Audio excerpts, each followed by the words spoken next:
Umat Islam di seluruh dunia saat ini sedang menunaikan ibadah puasa. Nah, bagaimana dengan sejarah puasa itu sendiri? Sejak kapan ada puasa? Yuk ikuti bahasanya berikut ini.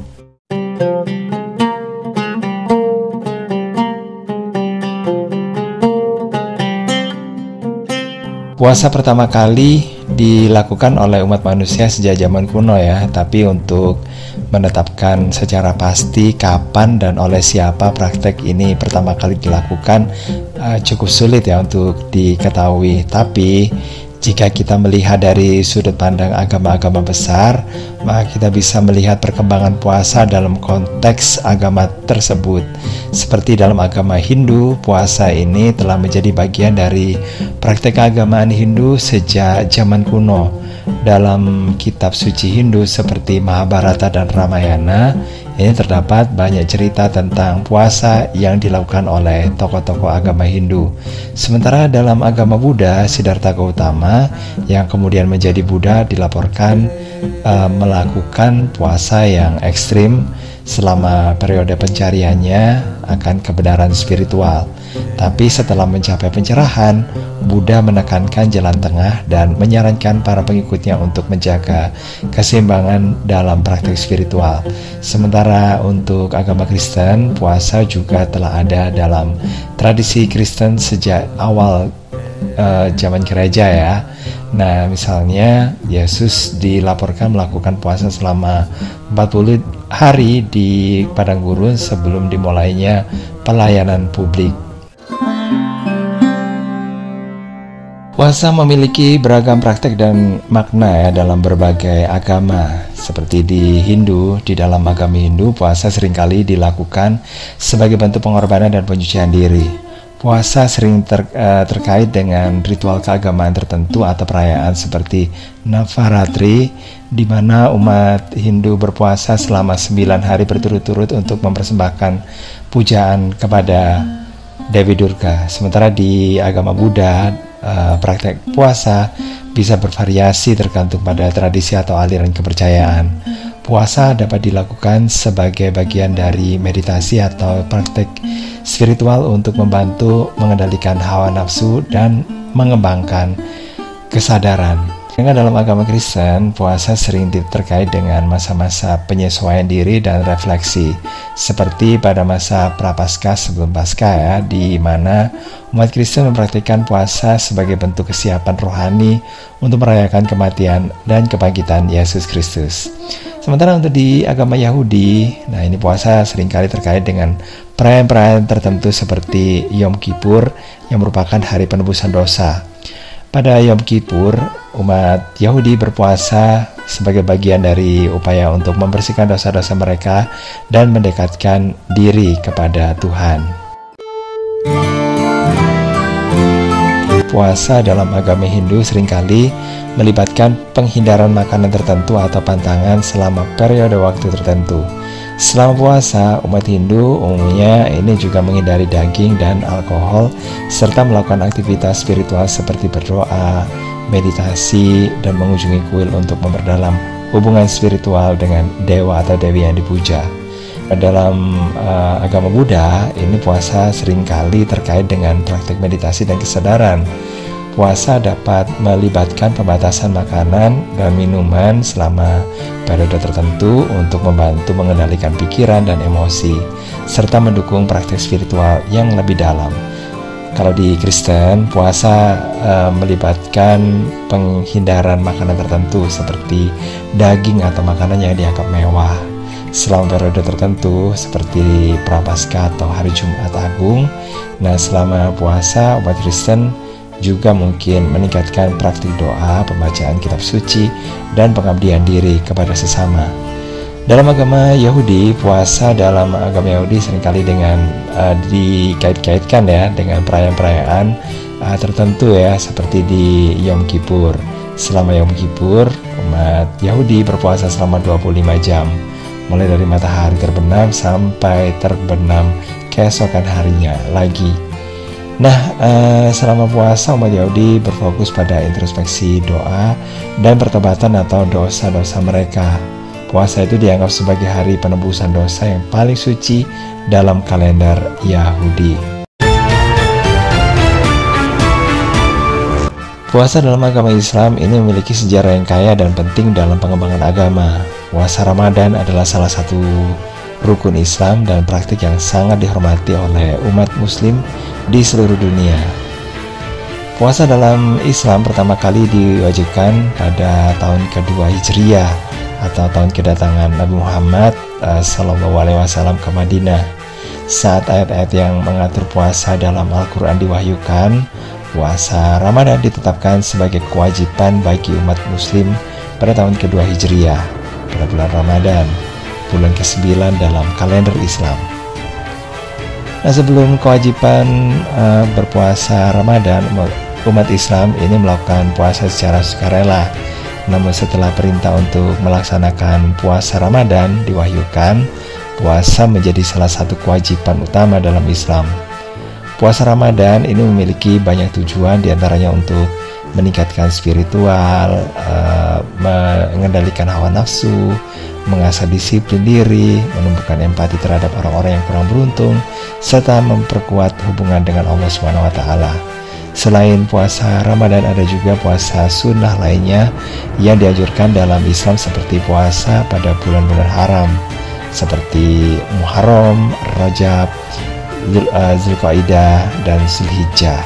Puasa Senin dan Kamis juga ada, serta puasa Arafah pada tanggal 9 Zulhijjah. Puasa bukan hanya tentang menahan diri dari makan, minum, dan hubungan intim selama periode tertentu, tetapi juga tentang meningkatkan kesadaran spiritual, belas kasih, dan pengabdian kepada Allah SWT.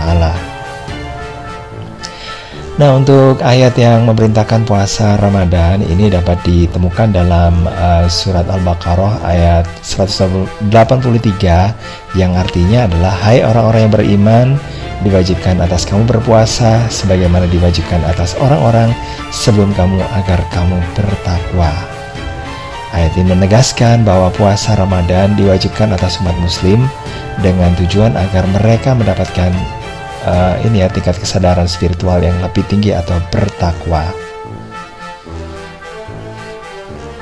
Untuk ayat yang memerintahkan puasa Ramadan ini diturunkan pada awal tahun Hijriah kedua yang berkisar sekitar tahun 622 Masehi. Nah, ayat itu terdapat dalam surat Al-Baqarah ayat 183 dan merupakan bagian dari wahyu yang diterima oleh Nabi Muhammad SAW di Mekah sebelum hijrah ke Madinah. Aturan puasa Ramadan dalam Islam meliputi beberapa hal yang harus dipatuhi oleh umat muslim selama bulan Ramadan, seperti niat, kemudian waktu berpuasa, mulai dari terbit fajar atau subuh sampai terbenam matahari atau maghrib. Kemudian yang berikutnya adalah menghindari makan, minum, dan hubungan intim selama berpuasa.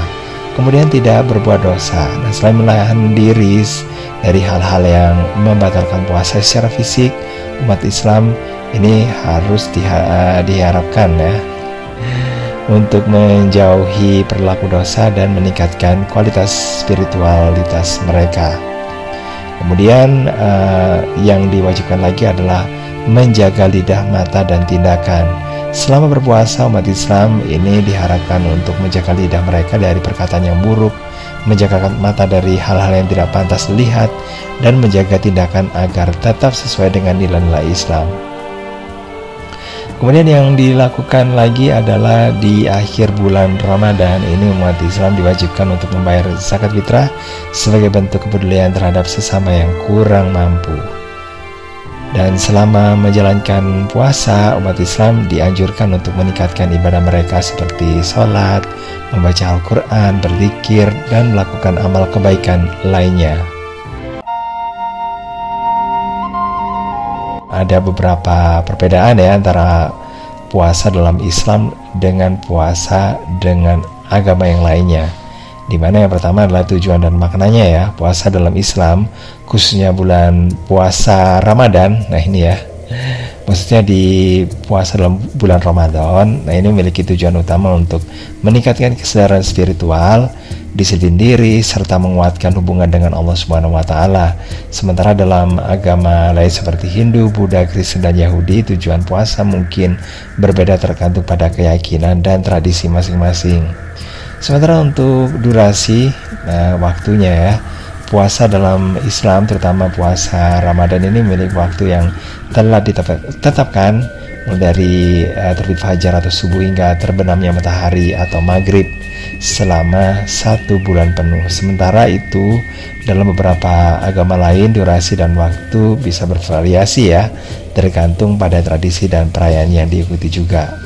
Kemudian untuk aturan dan praktiknya, aturan puasa dalam Islam ini seperti larangan makan, minum, dan hubungan intim selama waktu tertentu, serta menjaga perilaku dan pikiran mungkin berbeda dengan aturan praktik puasa dalam agama yang lainnya. Nah, untuk perayaan dan tradisi, puasa dalam Islam diakhiri dengan perayaan besar seperti ini ya, Hari Idul Fitri. Dan ini dianggap sebagai momen puncak dalam ini ya, menjalankan ibadah puasa selama sebulan penuh. Puasa ini membantu umat Islam meningkatkan kesadaran spiritual mereka dengan menahan diri dari makan minum dan juga hubungan intim selama periode puasa. Umat muslim diharapkan dapat lebih mendekatkan diri kepada Allah Subhanahu wa Ta'ala dan juga memperdalam hubungan keagamaan mereka. Kemudian disiplin diri. Puasa mengajarkan umat Islam untuk memiliki disiplin diri yang tinggi, menahan diri dari kebutuhan dasar seperti makan dan minum selama periode puasa. Nah, ini membutuhkan kontrol diri dan keteguhan hati yang kuat. Kemudian puasa bisa untuk ini ya, mengajarkan empati dan keprihatinan terhadap orang-orang yang kurang beruntung. Melalui pengalaman ini ya, menahan diri dari makan dan minuman, kemudian umat Islam ini dapat lebih memahami penderitaan orang lain dan diharapkan menjadi lebih dermawan dan peduli terhadap sesama. Selain itu, puasa memiliki manfaat kesehatan fisik seperti membersihkan tubuh dari racun, meningkatkan metabolisme, meningkatkan ketahanan tubuh, dan membantu menurunkan berat badan. Namun ini asalkan dilakukan dengan cara yang benar dan seimbang. Manfaat yang berikutnya adalah puasa dianggap sebagai bentuk pembersihan spiritual di mana umat Islam berusaha untuk membersihkan diri dari dosa-dosa dan kesalahan-kesalahan di masa lalu. Puasa Ramadan juga dianggap sebagai kesempatan untuk mendapatkan pengampunan dan ridha Allah Subhanahu wa Ta'ala. Dan juga selama bulan Ramadan, nah ini umat Islam dianjurkan untuk meningkatkan ibadah mereka seperti sholat, membaca Al-Quran, berzikir, dan melakukan amal kebajikan lainnya. Puasa dapat membantu meningkatkan kualitas ibadah dan memperdalam hubungan spiritual dengan Allah Subhanahu wa Ta'ala.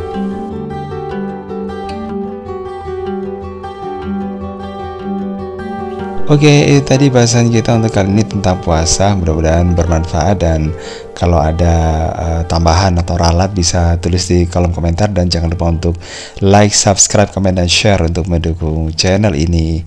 Dan sampai ketemu lagi di bahasan berikutnya. Bye.